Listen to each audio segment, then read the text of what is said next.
So good afternoon, everyone. Students, faculty, and members of our community, welcome to this week's Policy Speaker Series. My name is Emma Esselink, and I'm a Master of Public Administration candidate here at the School of Policy Studies, and I'm honored to be a student host today for our Policy Speaker Series. So to begin, let us acknowledge that Queens is situated on the traditional Anishinaabe and Haudenosaunee territory. We are grateful to be able to live, learn, work, and play on these lands. So today, we welcome Marlene Brant Castellano, who is a Mohawk of the Bay of Quinte Band and Professor Emerita of Trent University. From 1973 to 1996, Professor Castellano was a faculty member in Trent's Native Studies Department, providing leadership in the development of the department and the emerging discipline of Indigenous Studies. From 1992 to 1996, she served as co-director of research with the Royal Commission of Aboriginal Peoples, with particular responsibility for drafting the integrated research plan, directing social, cultural, historical, and community-based research, and editing and writing major portions of the final report under the direction of the commissioners. Professor Castellano's formal education is in social work and adult education. Her teaching, research, and publications are deliberately bicultural, promoting discourse between the worlds of Aboriginal knowledge and experience and the language and protocols of academics and policymakers. Professor Castellano has served on the Institute Advisory Board of the CIHR-Institute of Aboriginal Peoples Health and the College of Reviewers for Canada Research Chairs. She has received many honors, including an LLD from Queen's University, a National Aboriginal Achievement Award, and induction as an Officer of the Order of Canada. And she is also the recipient of this year's Alumni Achievement Award, which is one of the highest honors given to alumni at Queen's. Following Professor Castellano's presentation, I will be taking questions using Slido and also questions from the audience. You can pose your questions on Slido at slido.com and enter the code MPA18. So please join me in welcoming Marlene Brant Castellano.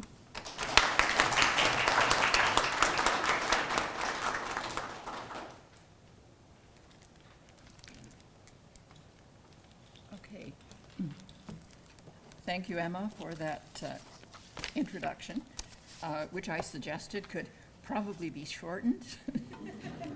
And thanks to Dr. Walker and the School of Policy Studies for the invitation to speak to you today.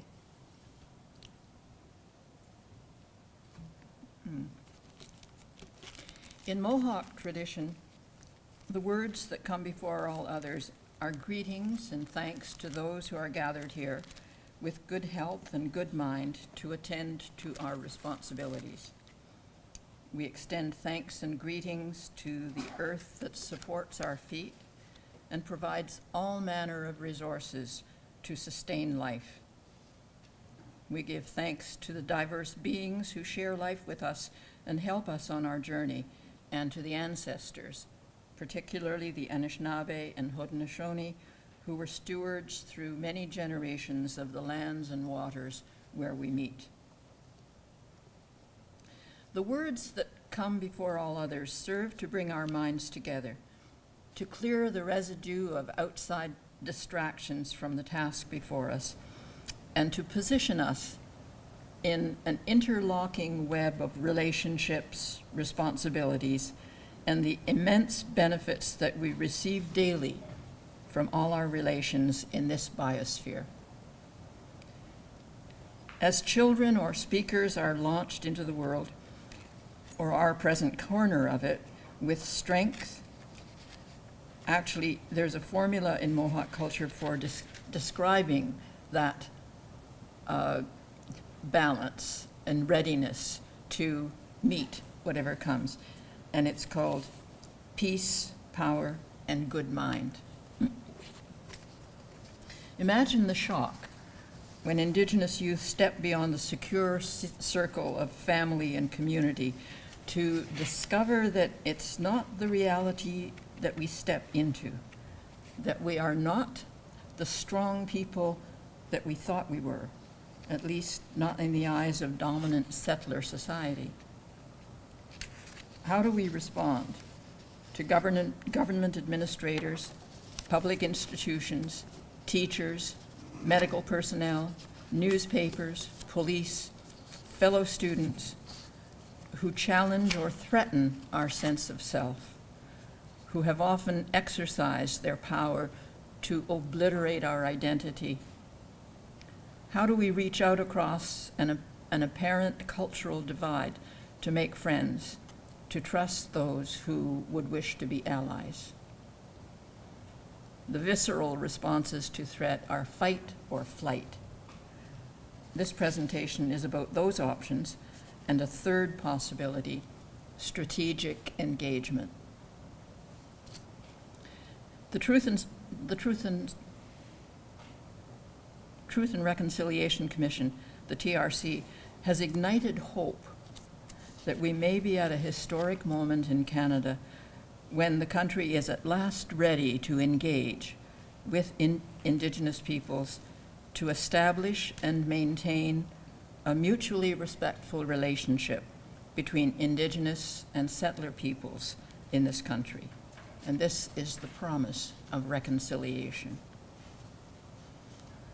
In its 2015 report, the TRC issued 94 calls to action directed at many sectors of Canadian society, but especially to governments and institutions with a role in education. Call to action number 57 specifically deals with training for public servants, which I assume is relevant to the aspirations of many in this audience. And number 57 reads, "We call upon federal, provincial, territorial, and municipal governments to provide education to public servants on the history of Aboriginal peoples, including the history and legacy of residential schools, the United Nations Declaration on the Rights of Indigenous Peoples, treaties and Aboriginal rights, Indigenous law, and Aboriginal Crown relations. This will require skills-based training in intercultural competency, conflict resolution, human rights, and anti-racism." Over the past 2 years, Principal Wolf has spoken often, orally and in writing, as the voice of Queens interpreting what this university is doing in response to the TRC and why. He acknowledges that Queens has participated in traditions that caused great harm to Indigenous peoples and has failed to educate students about the long history of troubled relationships. He declares a commitment personally and on behalf of the institution to listen to the advice of Indigenous peoples on the way forward and invites the support of the Queen's community. What is as important as his words is his demeanor, the presence that he projects in making those statements. And his words and demeanor communicate consistently that restoring or creating good relations requires change in the university, not fixing problems of Aboriginal peoples. That moving forward will be accomplished with honesty, humility, and strength, values taught in many Indigenous wisdom traditions, as well as in many of the faith and philosophical traditions of Canada. Last year, I was invited to speak on reconciliation to the Vice President's research of the 15 research-intensive Canadian universities. After a brief outline of efforts over 100 years to bring the tragedy of residential schooling to public attention, the chair of the meeting, out of the depth of her own history as a knowledge broker, asked rhetorically and reflectively, how did we miss it? How did we miss this story for 100 years? I've asked myself that, she said. The answer, of course, is that voices from the margins of society cannot gain a hearing, even in a self-defined, democratic, compassionate society such as Canada. The reflex reaction to protest is suppression, and to advocacy is dismissal. The proposition that marginalized populations are fundamental to the public interest fails to gain traction in the halls of power. Protests by Indigenous people have populated media reports for the last half-century. Most are triggered by land issues, but they also feature poverty, discrimination in public services, and violence.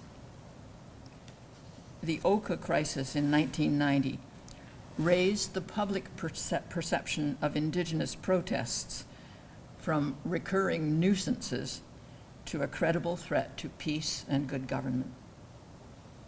The country was shocked by the nightly media display of state power ranged against what turned out at last to be less than a score of dissidents taking refuge in a drug treatment center. The armed militia, tanks and attack helicopters, and finally razor wire to define the perimeter of the drug treatment center had people saying, "This can't be Canada. We can't be pulling out militia and armor to respond to our own citizens." Members of our community. Books were, after Oka, books were written and documentaries were produced. A royal commission was mentioned and later established, but the fundamental causes of the deep fault in Indigenous Canadian relations continued unchanged. Another less dramatic protest was carried on for 15 years, from 1907 to 1922, and it was 100 years before Dr. Peter Bryce's protest became a lever for change.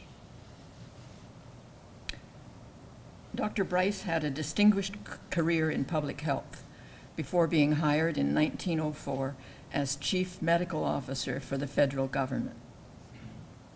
He was asked to inspect and report on the sanitary conditions in residential schools in Western Canada.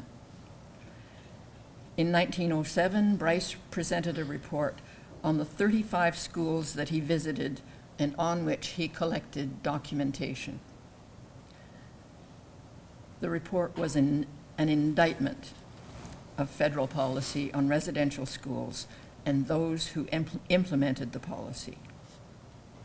He found and reported in dramatic terms, health oversight was neglected, school facilities were unsanitary, overcrowded, and poorly ventilated, conditions known at the time to facilitate the spread of tuberculosis and other diseases among students.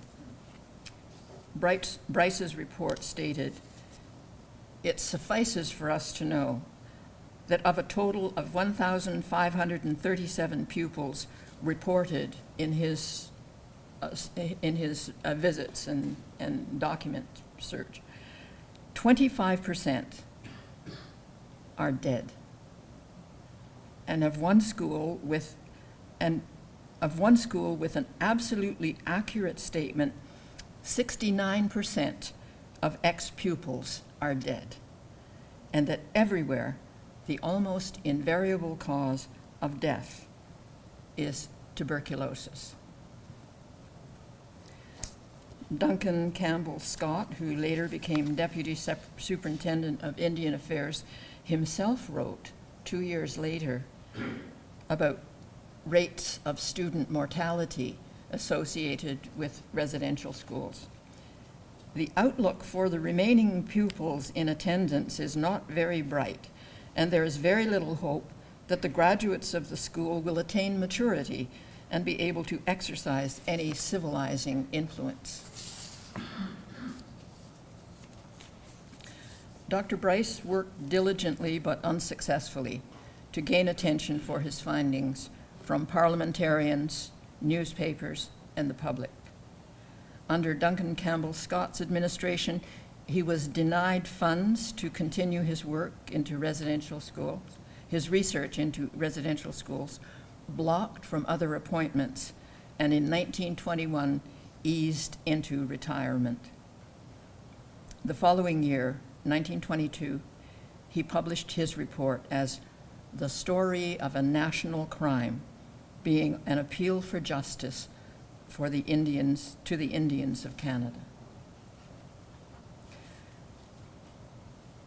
Peter Bryce's efforts to reveal the cruel truth about residential schools were given new life in Professor John Malloy's research on residential schools, commissioned by the Royal Commission on Aboriginal Peoples. This was summarized in the RCAP report and published in its entirety in 1999 by University of Manitoba Press. The title of Malloy's award-winning book is A National Crime. Sindhi Blackstock, Executive Director of the First Nations Child and Family Caring Society, is a fan of Dr. Peter Bryce. She mentions him often in public presentations. She is a contemporary whistleblower on behalf of Indigenous children, and she is fearless. She has weathered resistance, suspicion, and surveillance from institutional and government sources, and has gone on to achieve status and honors from academia as well as the Indigenous community. You have to be made of stern stuff to protest, holding on to an uncompromising stance as critic of the status quo. Advocacy on behalf of marginalized populations is a less risky journey, but still arduous, with uncertain outcomes in terms of influence and social change. The Royal Commission on Aboriginal Peoples was established in 1991, made up of 7 members, 4 of whom were Aboriginal. The overarching mandate of RCAP was to investigate the relationship among Aboriginal peoples, the Canadian government, and Canadian society as a whole, and to propose specific solutions to problems. A relationship is a dynamic current of transactions between and among parties and across time. The RCAP commissioners knew the history of hundreds of studies, inquiries, and reports trying to solve the Indian problem. All of them failed to effect change. Commissioners knew that even a carefully reasoned plea for justice in many dimensions of the relationship would not work. In an appendix to Volume 5 of their final report is an essay on how we fulfilled our mandate. It described how the Commission reached out to Aboriginal and non-Aboriginal leaders, thinkers, researchers, and community organizations for advice. Public hearings across the country were essential to connect with experience, concerns, the hopes, and the initiative of Aboriginal people on the ground. The extensive research program, which I co-directed, drew on Aboriginal and non-Aboriginal expertise in multiple fields and set a standard for community-engaged research, which has now become the ethical requirement for research involving First Nations, Inuit and Metis peoples.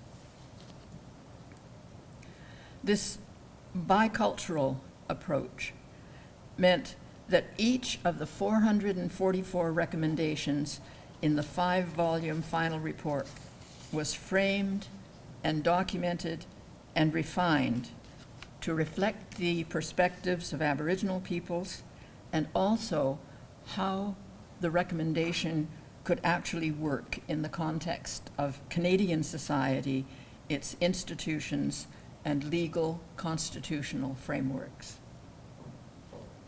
The principles of a renewed relationship articulated in the final chapter of Volume 1 were very deliberately framed to connect with values espoused by Aboriginal peoples and by Canadians.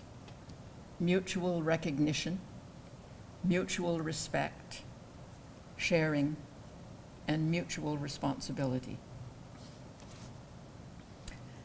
The RCAP body of work, and I am very biased, was a beautiful example of carefully researched, thoughtfully argued, values-sensitive advocacy for acknowledging the presence and dignity of Indigenous peoples in the Canadian Federation.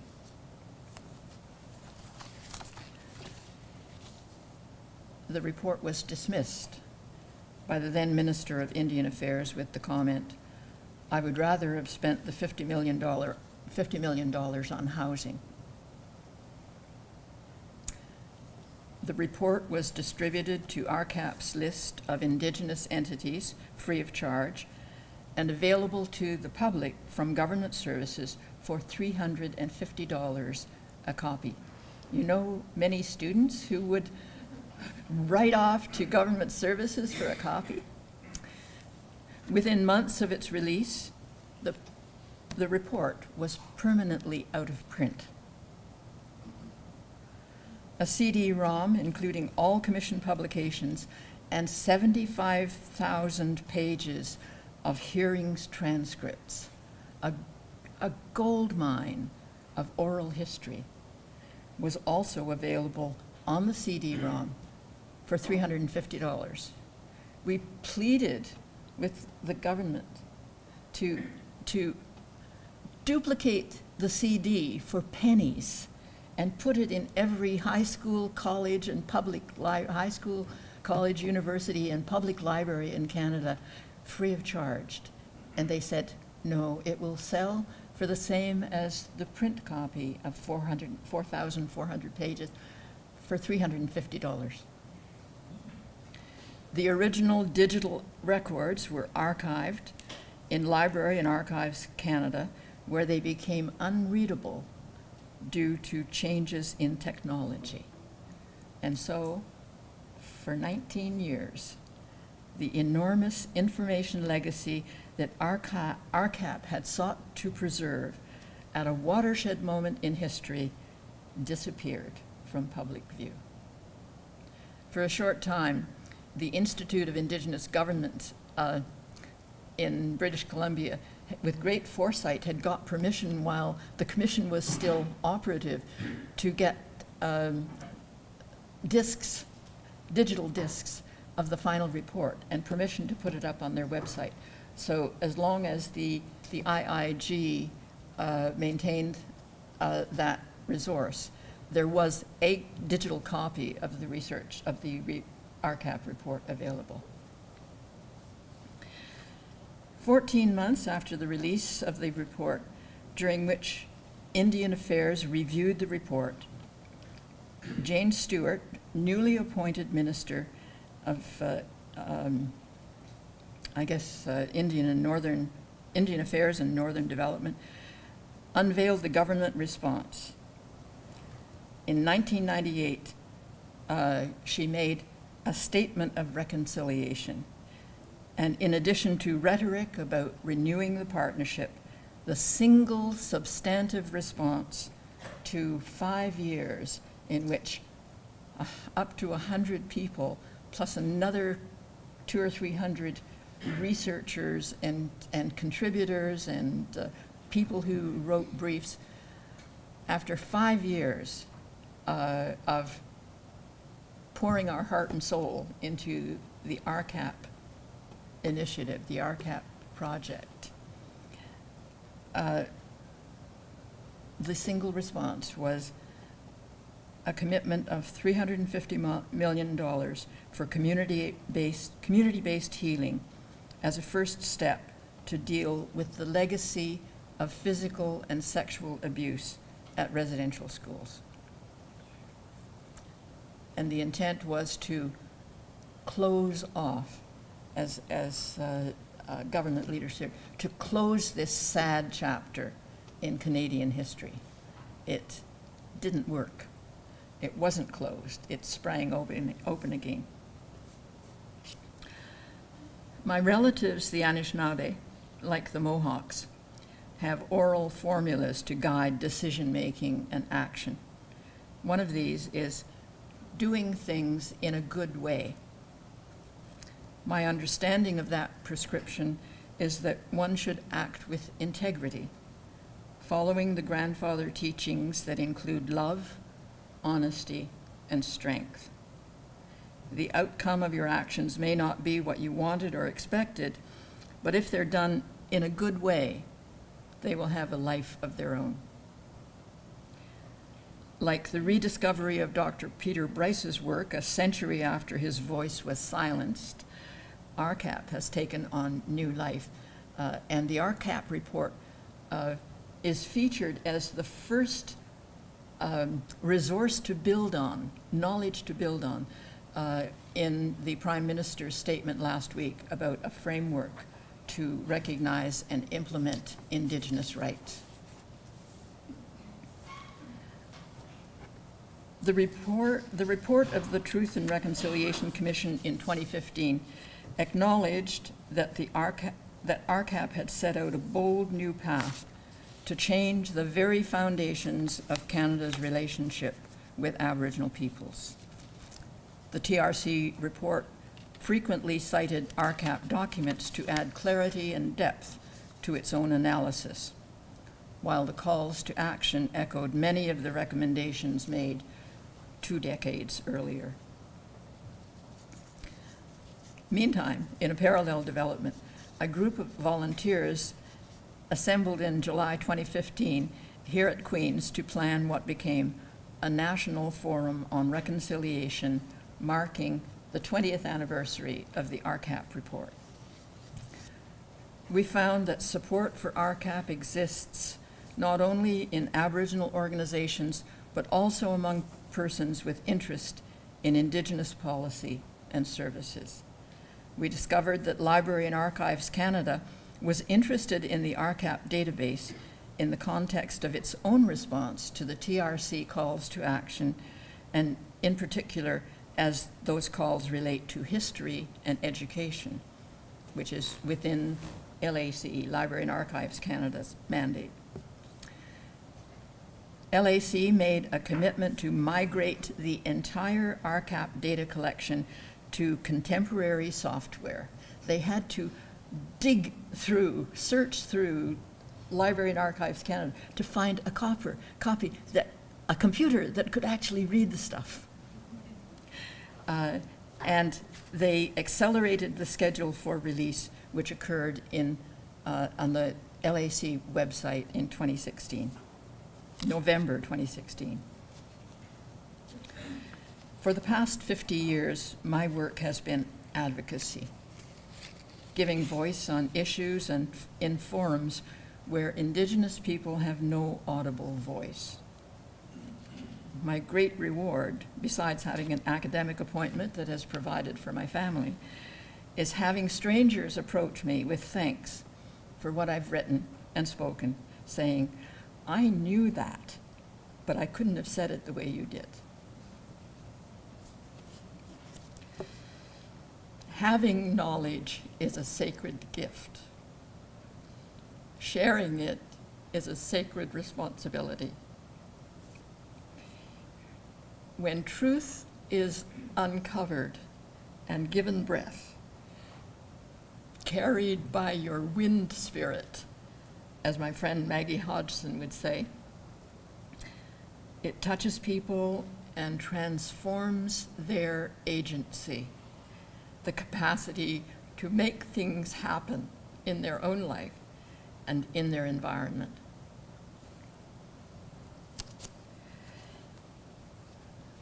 I was involved recently, within the last couple of years. I had a Kleenex, yeah. In an intervention in public affairs that gave me new insight into why we as Indigenous people are consistently standing outside the castle, trying to make ourselves heard by the power brokers inside.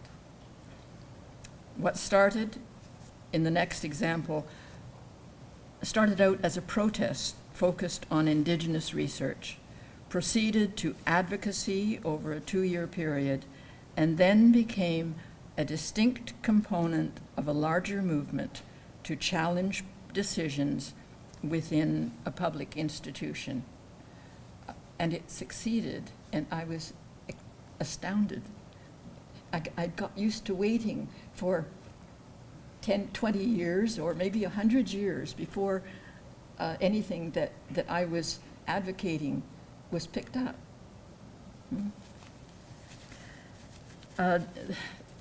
If you're not familiar with funding research councils, there are some acronyms that might befuddle you. The first one is CIHR, Canadian Institutes of Health Research, the premier funding agency for health research in Canada, CIHR. CIHR is made up of 13 institutes with a specific area of responsibility, and they are, one of these is the Institute of Aboriginal Peoples Health, IAPH.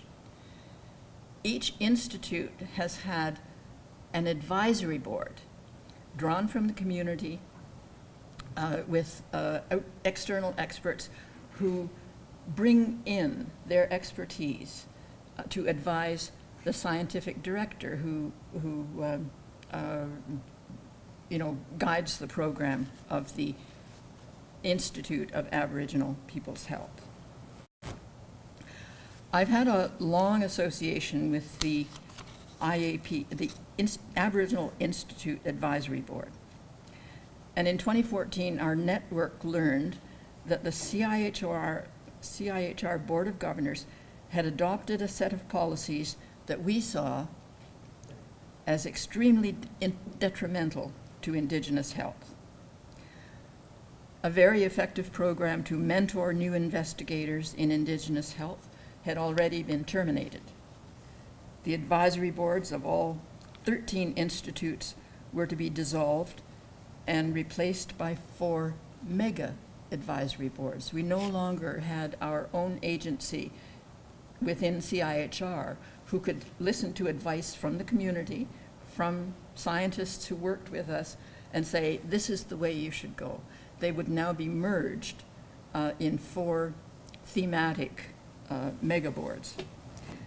The distribution of grants was to shift to longer awards for established researchers, and peer review panels with specific areas of expertise were to be replaced by individual reviewers home at their computers, assessing applications and submitting numerical ratings electronically. Those numerical ratings would then be collated, and the top achievers would filter to the top, and they would go on to a second level of peer review.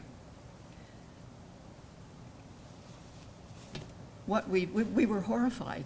You know?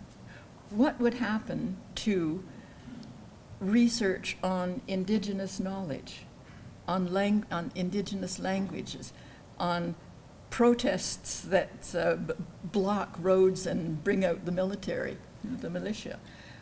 Who would do that research? How would Indigenous research ever get through this ladder and be funded?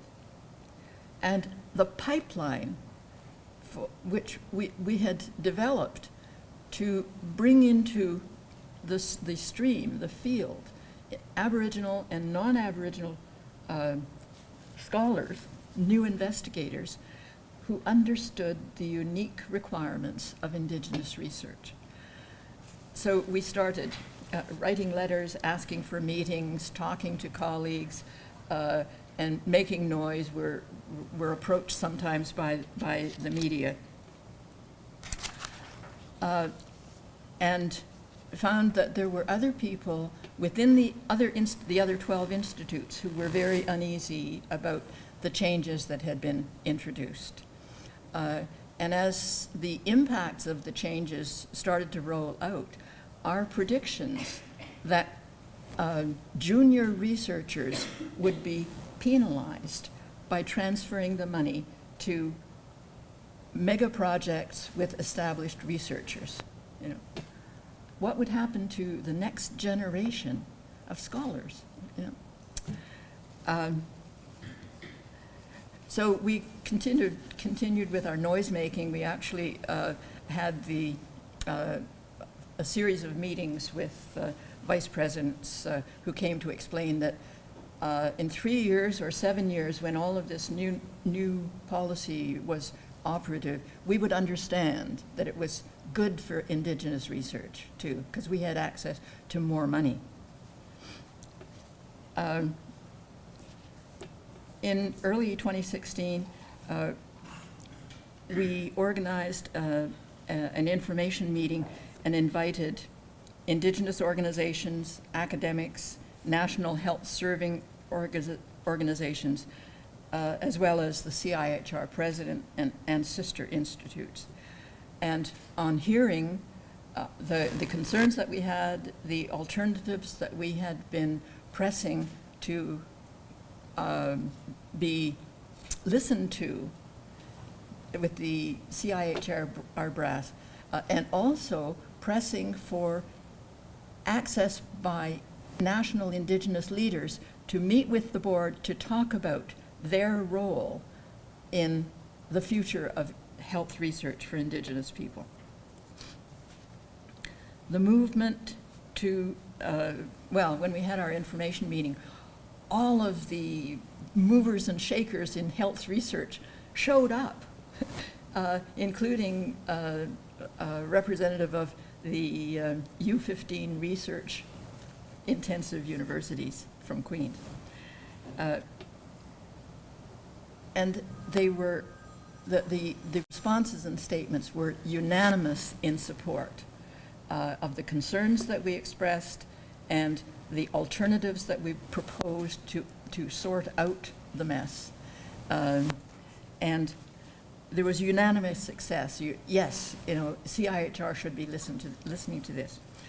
The movement to reverse the reforms that affected other stakeholders gathered momentum, and that undoubtedly paved the way for the long-delayed board meeting with Indigenous leaders later in 2016, and adoption in the fall of 2016 of the CIHR Action Plan on Indigenous Health that incorporated the proposals we had been arguing against a stone wall for 2 years. So what was the insight that I had with this experience? When we as Aboriginal people are part of a larger collective seen as the public, to which institutions are accountable, we can exercise influence that meets our objectives if we have good allies. And on this intervention in health research, we had excellent allies. When we make the same representations on our own behalf, there is no line of accountability that can move decision makers. We are a special group pleading special interests which can be dismissed in favor of the public interest. And this is what nation to nation can mean in practical terms. We have a seat at the table where the public interest is defined. Indigenous people and their priorities would be considered within a value framework along with other peoples and priorities brought to the table. They would no longer be carelessly dismissed as insignificant, having to resort by default to protest and very costly advocacy. So, I guess the question that I would close with is, in this arena of protest, advocacy, defining the public interest, where do you see you fitting as a public servant, yourself fitting as a public servant? No. Thank you.